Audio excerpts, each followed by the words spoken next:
Following the release of the initial video that offered a critical assessment of the book, Hebrewisms of West Africa, the feedback has been a mix of responses. Some individuals have shown appreciation for the insights shared, with others expressing their support and requesting more content. On the contrary, a handful of Asante defenders have reacted strongly, resulting to insults and personal attacks in their frustration. Certain individuals have also attempted to counter the information through convoluted arguments, inadvertently complicating their positions further.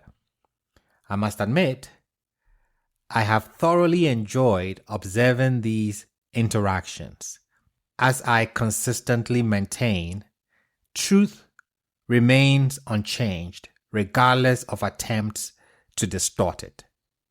Truth remains unchanged regardless of attempts to distort it.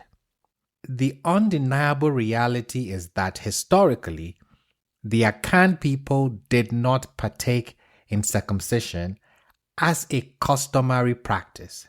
Rather, it was introduced by Muslims.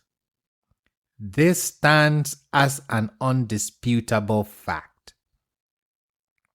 None of the rebuttals from the Ashantes in my comments provided any sources except for one. As there were two sources mentioned in his rebuttal, I decided, as promised, to highlight the source and assess the validity of the rebuttal. And that is what we are going to do today. Now, I sought permission from the individual who referenced the source to mention them and address it, which they consented to. The two sources cited are on your screen. The hidden elements of democracy among Achim, chieftaincy, Endowment, Disdowment, and Other Limitations of Power by Napoleon Bamfo Buzia. And then the second one is The Golden Stool and the Oath to the King of Asante by George P. Hagen. These are sources that I had extensively researched before. Let's review the commenter's claims and then examine the content of these two cited sources.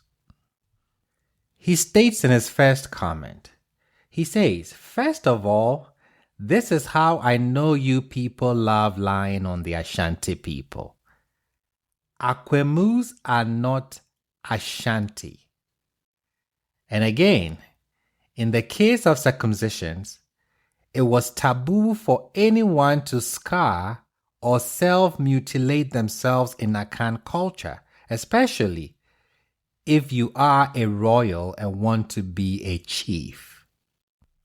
He goes on, "A royal cannot be king if it is proved that he is infertile, has committed felony, is impotent, is a habitual drunkard, is a gambler, is deaf, is leprous, or is in any way deformed.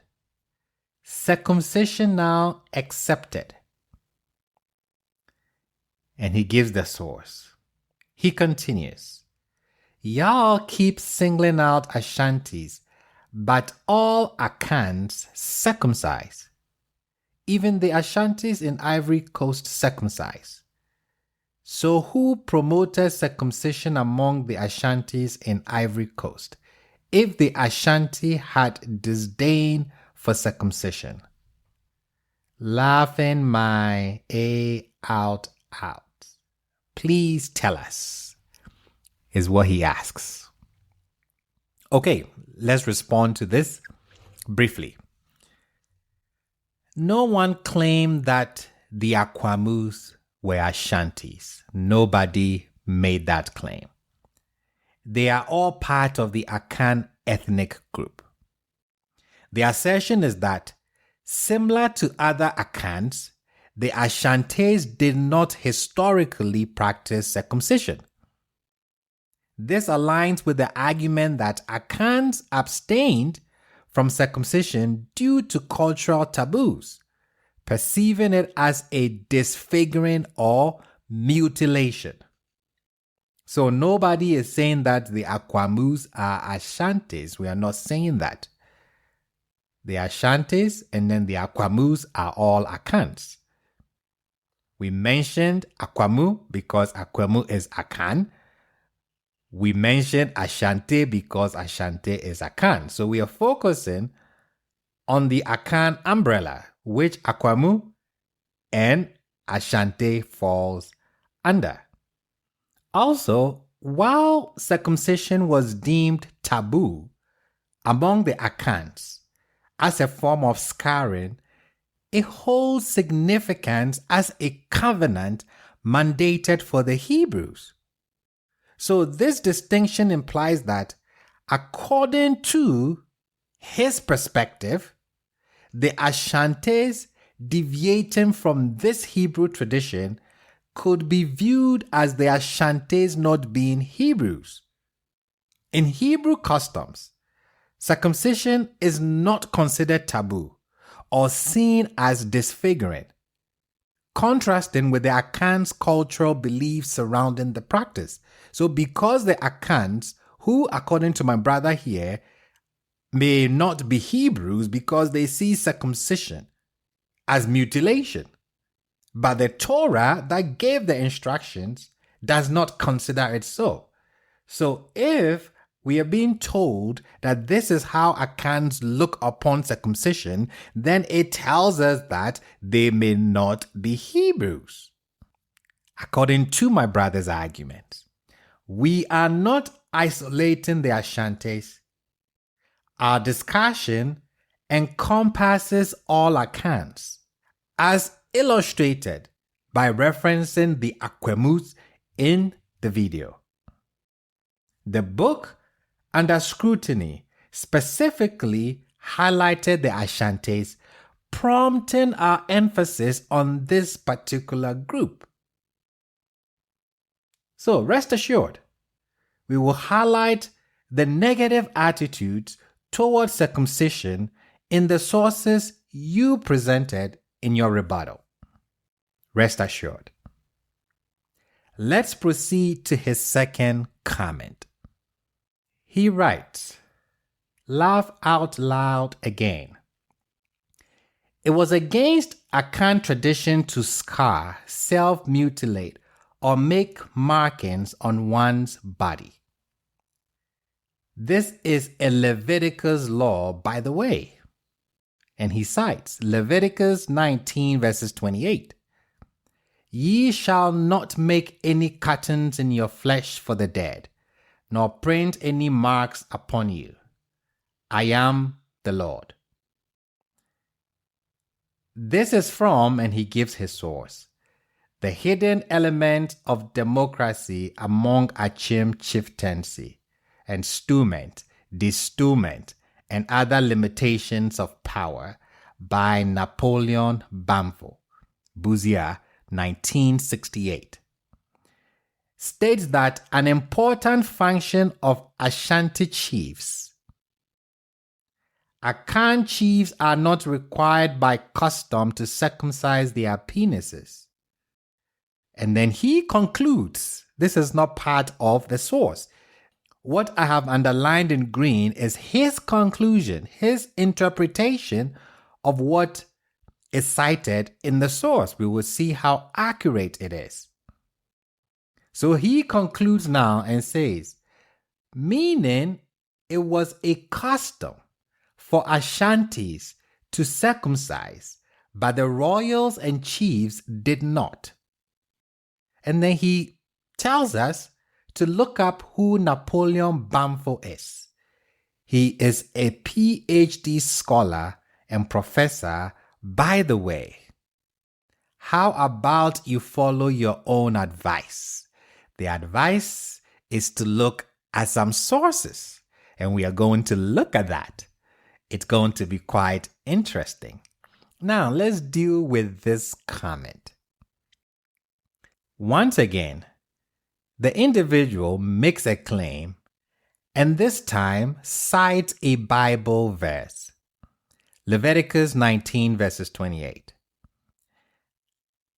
I find these comments intriguing as it's like witnessing someone struggle while being unaware of their predicament. The argument presented suggests that Akan did not practice circumcision because Leviticus disapproves of scarring, self-mutilation, and marking on one's body. That is his position. Now let's examine the verse. It says, "Ye shall not make any curtains in your flesh for the dead, nor print any marks upon you. I am the Lord." Other versions say almost the same thing. Do not cut your bodies for the dead, or put tattoo marks on yourself. I am the Lord. Now, it's quite unfortunate that I even have to address this, as it's evident that this verse does not pertain to circumcision. I mean, a basic understanding of the text reveals that the prohibition specifically relates to making cuts on one's body for the deceased, a distinct practice from circumcision. It's clear, you shall not make any curtains in your flesh for the dead. It's not referring to circumcision. Now, perhaps due to language barriers, let me clarify by providing the tree version of the text, my brother's local dialect. Maybe that would help him. Let's look at the tree Bible and see what it says. Mo mutabuta mohon emma ewufuo. I repeat it again. Mo mutabuta mohon emma ewufuo. What does it say in the English? Do not cut your bodies for the dead. That is exactly what it says in the tree. Mo mutabuta mohon emma ewufuo. Ewufuo is the dead.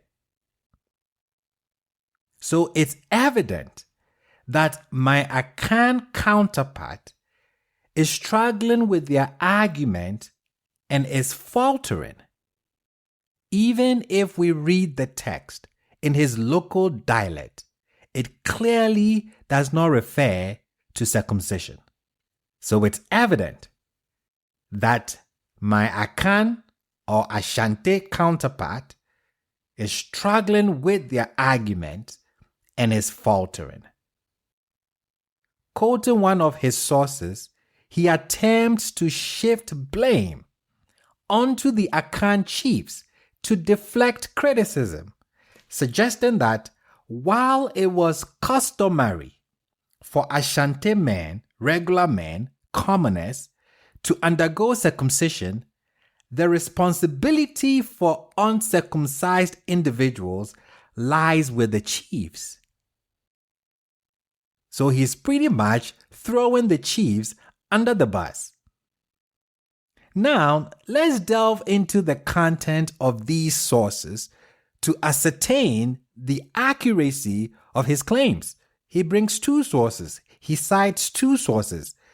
Let's delve into the content of these sources. Now, let me say this. He is the one who introduced the topic of Akan chiefs into this discussion by referencing two sources that delve into chieftaincy. I don't think I mentioned chiefs in my video, but he's brought it up, so let's go for it. Before proceeding further, however, I believe it's essential to pay homage to the Akan chiefs by acknowledging their significance.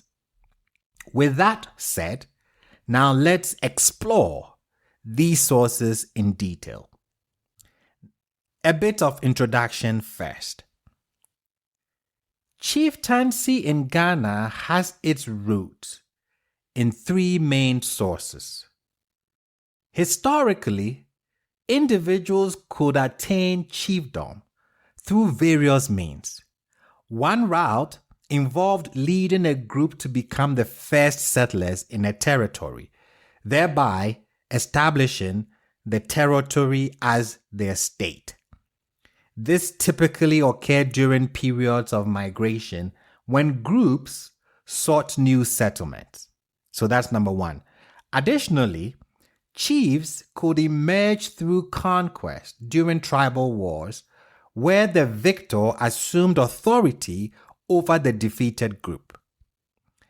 Another pathway, which is the third point, to chieftaincy was through demonstrating military prowess and bravery in times of conflict or crisis, like that of famine, drought, or floods. These exceptional individuals were considered as peace envoys and were honored with chieftaincy titles as a mark of distinction. Their feats were often memorialized in oral traditions. Now, in the era before colonial influence, what is now known as Ghana consisted of numerous autonomous states and, should I say, kingdoms. Some of these entities could be classified as city-states, while others, like, I'm going to mention the Akan ones, Akwamu, Bono, Denchira, and Asante, stood out as expansive and dominant kingdoms with subordinate vassal states. Each kingdom was led by a paramount ruler. Keep that in your spirit. Paramount ruler, right? So each kingdom was led by a paramount ruler who inherited the position through either maternal lineage, as observed among the Akan people, or paternal lineage, as seen in ethnic groups like the Ewe and the Gadangbe of southeastern Ghana. These rulers governed within centralized political frameworks. In addition to the supreme ruler, subordinate chiefs emerged over time to form a structure, a hierarchy. Let's now delve into the specifics of the Akan chiefs. The criteria for selecting chiefs varied among different ethnic groups. In many tribal societies, chieftaincy was typically passed down through heredity and restricted to specific lineages connected by lineage to the founding ancestors of the settlement. For the Akan community in Ghana, certain criteria had to be met for someone to become a chief. The chief was expected to be physically appealing. The chief was expected to be intelligent, to be wise, and without any bodily imperfections. Any physical deformity, even something as, should I say, minor as a missing finger or circumcision, would disqualify an individual from assuming the role of chief. Let's examine a source from an esteemed Akan paramount chief I told you to put that word in your spirit because we are going to quote a paramount chief of one of the Akan state. Nana Kwame the 12th, paramount chief of Asante Apimenim ethnic group in the central region of Ghana. We're going to quote him from a write-up from 1990. Let's look at the source. We are going to be quoting from Indigenous African Institutions, 2nd edition. The author is George Akwetey. We're going to go to chapter 4, where it talks about the African chief.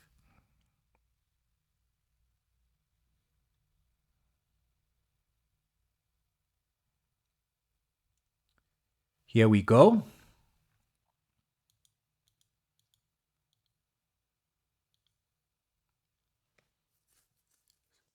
So we have chapter 4, the African chief. It states, a nation without a culture has no soul. We are the custodians of our culture. Nana Kwame the 12th, paramount chief of the Asante Apimenim ethnic group of the central region of Ghana, and also president of the Central Region's House of Chiefs. So he is pretty important. What he's got to tell us is pretty important. Let's read. The selection of the chief.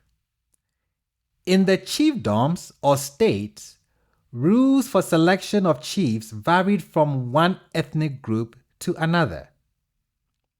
Chieftaincy in most tribal systems was hereditary and reserved to certain lineages by right of genealogical link to the founding ancestors.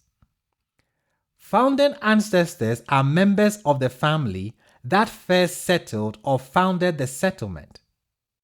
In the Akan political communities of Ghana, these clans or lineages numbered 8 in Asante and 7 in Fante. The ancestral lineages chose the chief, but succession was not always automatic. The chief must hail from the royal clan. A person outside this royal clan is ineligible to be chief. But within the royal clan, several may be eligible, giving rise to competition and therefore room for choice. Since this competition can spark a palace feud, the Talensi of Ghana normally resolve the competitive struggle by rotating the position among the heads of those lineages. And he quotes Ahin, 1985, page 28. For the Akan of Ghana, the chief must be handsome, intelligent, wise, and bodily whole. Any physical deformity, a lost finger, or even circumcision is a disqualification. This is pretty important. This paramount chief and the president of the Central Region's House of Chiefs is telling us that to qualify to be a chief in the Akan state, which includes the Asante people, he's telling us that if you have any physical deformity, he cites circumcision. He tells us that that is a disqualification. Is circumcision considered a deformity in the Torah? Do Hebrews consider circumcision as deformity? Something that was instructed to Abraham by the Creator to do as a covenant, we are now being told that is a deformity. Are these people Hebrews? Or we are missing something? Now, let's proceed to the source cited by our Asante counterpart. These are my sources to prove a point. Now, let's cite the sources cited by our Asante counterpart. He cites the Golden Stool and the oaths to the king of Asante. And let's delve into its content. Let's read it. We're going to go to page 6, where it talks about the king as a profane individual. Let's read. The Ashantehene does not embody the spiritual existence of the nation. Yet, Ashantes do not allow any person who cannot reflect the sacredness and beauty of their national spirit in himself to be king. A royal cannot be king if it is proved that he, number one, is infertile, has committed felony, is impotent, is a habitual drunkard, is a gambler, is deaf, is leprous, or is in any way deformed. And then, in parentheses, he writes, circumcision, noun, excepted.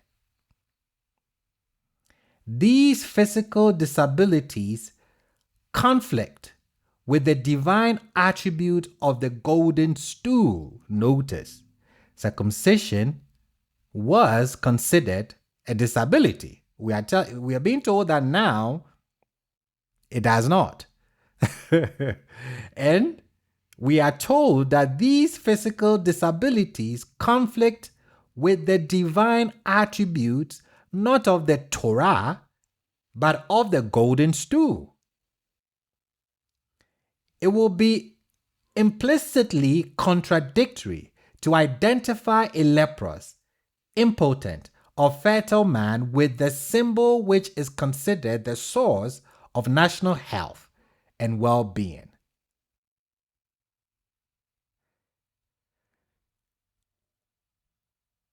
Now let's take note of point H, which says that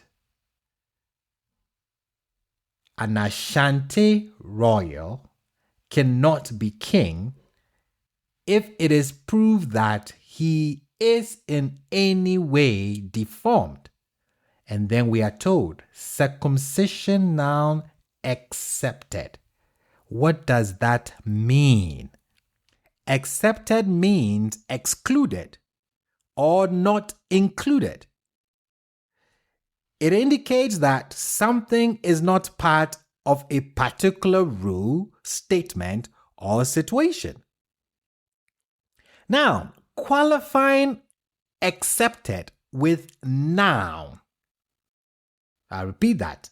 Qualifying accepted with noun implies that the exception being made was not previously in effect, but is now accepted or included. So it denotes a recent change in the status of the exception. So I don't know why he quotes this. This actually proves our case that traditionally Ashantis were not circumcised. And point H tells us exactly that. So, as I highlighted and as corroborated by the source referenced by my brother himself, it was traditionally noted that the Asante kings and chiefs did not undergo circumcision. However, according to his source, a recent shift has occurred where a circumcised Asante royal is now being considered for chiefdom. Okay? But let me say this. This transition, as cited here by Mr. Hagen, is not as straightforward as portrayed in the article. I repeat that. We are being told that a recent shift has occurred where a circumcised Asante royal is now considered for chiefdom. Yet I'm saying that this transition is not as straightforward as portrayed in this article, in this source. Why do I assert this? Let me explain. In a scenario where two individuals are competing for the throne and the victor happens to be circumcised, despite the acceptance of circumcision, the challenger could still raise this issue and potentially disqualify their opponent. I repeat it again. In a scenario where two individuals are competing for the throne and the victor happens to be circumcised, despite the acceptance of circumcision now, the challenger could still raise this issue and potentially disqualify their opponent. So it means that the uncircumcised contender, the uncircumcised challenger, could raise the issue of his opponent being circumcised and potentially disqualify their opponent. This assertion that I am making can be substantiated using the very source that my brother, who is rebutting what I'm saying, cites. So his second source bears witness, corroborates what I am saying. Let's read his second source. We're going to be reading The Hidden Element of Democracy Among Achim Chieftaincy, Endowment, Destowment, and Other Limitations of Power. Napoleon Bamford. Let's go to page 14. And we're going to be reading the physical test. The physical test. This is what we are going to be reading. Let's see what is involved. Pay attention very carefully. After passing the character test, the candidate would have to pass a physical test also. As ridiculous as it seems, the latter is a more objective evaluation of the candidate's fitness as a worthy embodiment of his ancestors. The test is designed to verify the absence of a deformity or deformities, plural. Deformities that irrevocably make a selected candidate ineligible include unseemly bodily scars and impotence. More important among the Akans is the requirement that circumcision not scar a chief. So they see circumcision as a scar. Okay. He continues, a few decades ago, a nominated chief who had been circumcised would automatically have irreversibly disqualified himself. Akan customs do not protect people with disabilities. Typically, heirs apparent who have conspicuous or inconspicuous disabilities would show a subdued interest in the succession for the title rather than put themselves up for nomination and face subsequent embarrassment. If you were circumcised, it was an embarrassment. In an ironic sense, circumcision has become the single most controversial litmus test that nominated candidates must pass. Akan chiefs are not required by custom to circumcise their penises. Although this time-honored tradition has not changed, it is frequently waived to make candidates who are otherwise eligible to accede the throne. However, the strong social stigma attached to uncircumcised males has forced most men, including those of royal lineage, to perform that act. I'll come to this very shortly. However, by performing the act of circumcision, an heir presumptive may irreversibly be jeopardizing his chances of being selected if his name ever came up.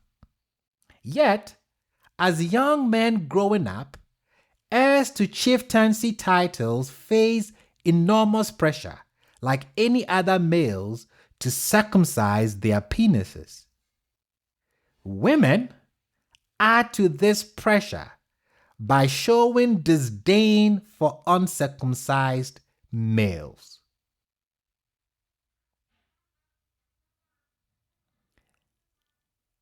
You see what the source says. Now, in quoting this source, my Asante brother tells us something that is not accurate. Let me bring up his comment so that we peruse it again. Akan chiefs are not required by custom to circumcise their penises. And then he gives us his meaning to what it says. He tells us that in green, meaning it was custom for Ashantis, commoners, to circumcise, but the royals and chiefs did not. This is what he tells us. I repeat it, and then we go to the source and see whether the source says that. The source does not say that. He quotes Napoleon Bamford, and he tells us Akan chiefs are not required by custom to circumcise their penises. And then he interprets that to convince us that this means that it was a custom for Ashantis, the commoners, to circumcise. But those that were not circumcised, or those that did not require circumcision, were royals and chiefs. Is that accurate? No, sir. Let's read our source again. I'll start from the although here. Although this time-honored tradition has not changed, it is frequently waived to make candidates who are otherwise eligible to accede the throne. However, the strong social stigma attached to uncircumcised males has forced most men, including those of royal lineage, to perform that act. That is what it says. Let's do some English language analysis here. In this sentence that I have highlighted, the main subject is the strong social stigma, which is what exerts the force or influence in the sentence. Now, the verb phrase has forced is in the present perfect tense, indicating an action that started in the past and continues into the present.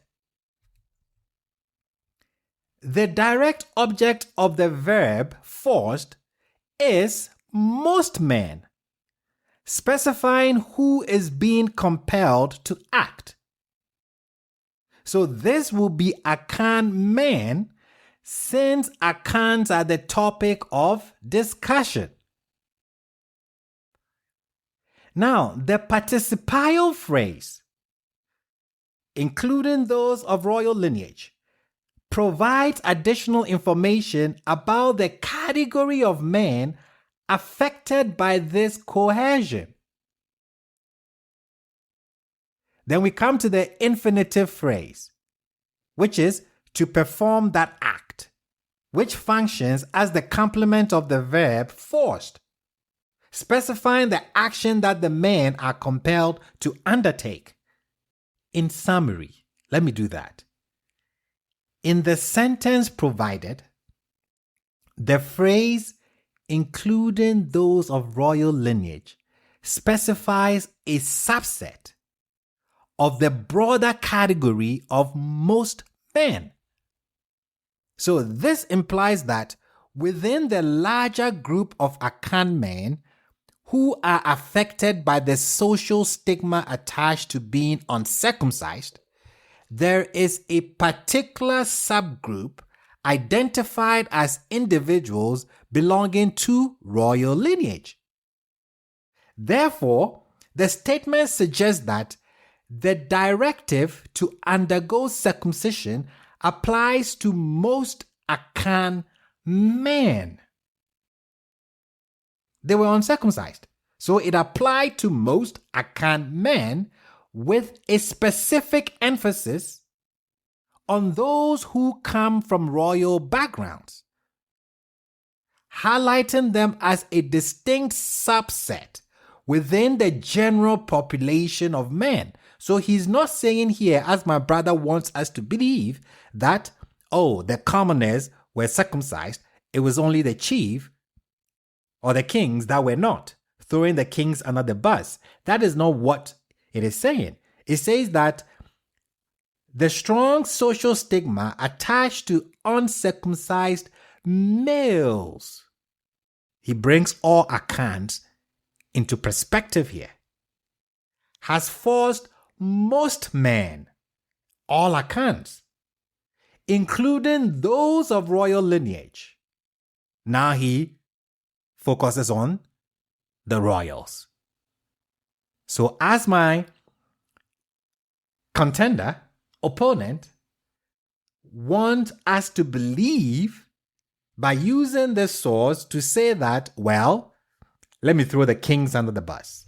They are the ones who don't circumcise. However, the commoners did. The source doesn't say that. The source actually says opposite what he claims it says. This is his own source. It's not mine. Awesome. I would like to draw attention to a specific excerpt from this source and provide an illustration. It says, however, by performing the act of circumcision, an heir presumptive may irreversibly be jeopardizing his chances of being selected if his name ever came up. I repeat it again. It states, by performing the act of circumcision, an heir presumptive may irreversibly be jeopardizing his chances of being selected if his name ever came up. Look at the image displayed on the screen. This individual is Frederick Christopher Kwabena Jibo Asante Eskin, originally from Tafo Kwewu in the eastern region of Ghana. He belonged to the Akan ethnic group. Hailing from a royal lineage, his customary stool name would have been Kwejo Nana Amaah Gibo Yadom I.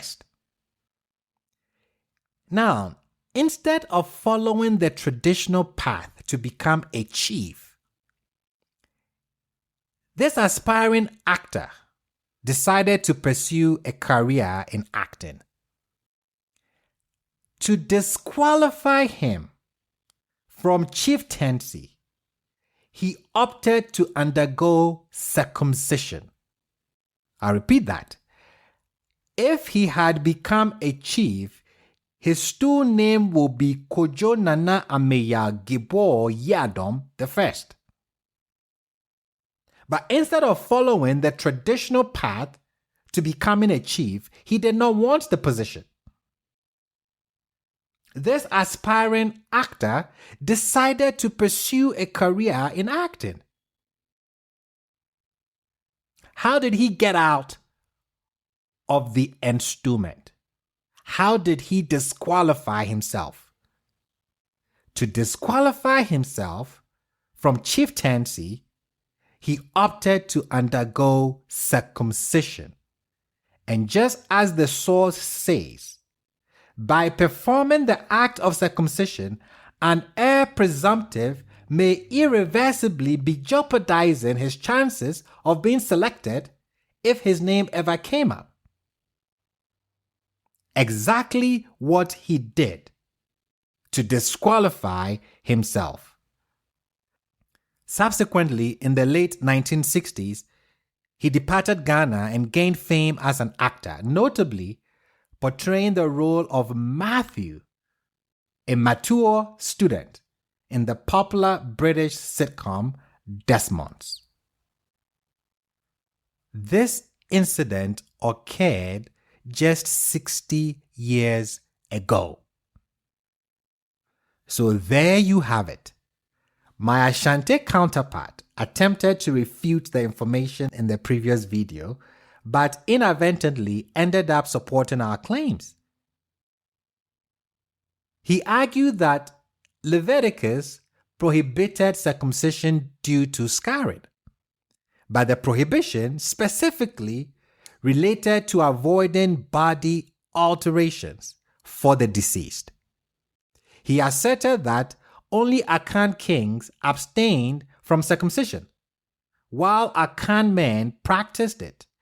Yet his own evidence contradicted this by showing that Akan men in general, including certain tier chiefs, did not undergo circumcision.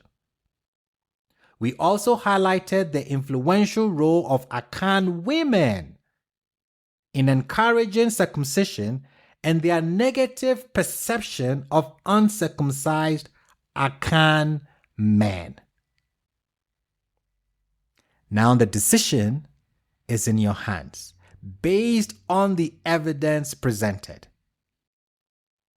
It appears that the rebuttal does not hold up under scrutiny. My take on it is up to you to decide, but clearly it was a good attempt, but it does not hold up to scrutiny. Again, what are the facts on the ground? Traditionally, Akan men, which includes Asante men, did not traditionally practice circumcision. It was introduced into Asante or Akan by Muslims. This is the fact. Maybe someone has other sources that we can look at.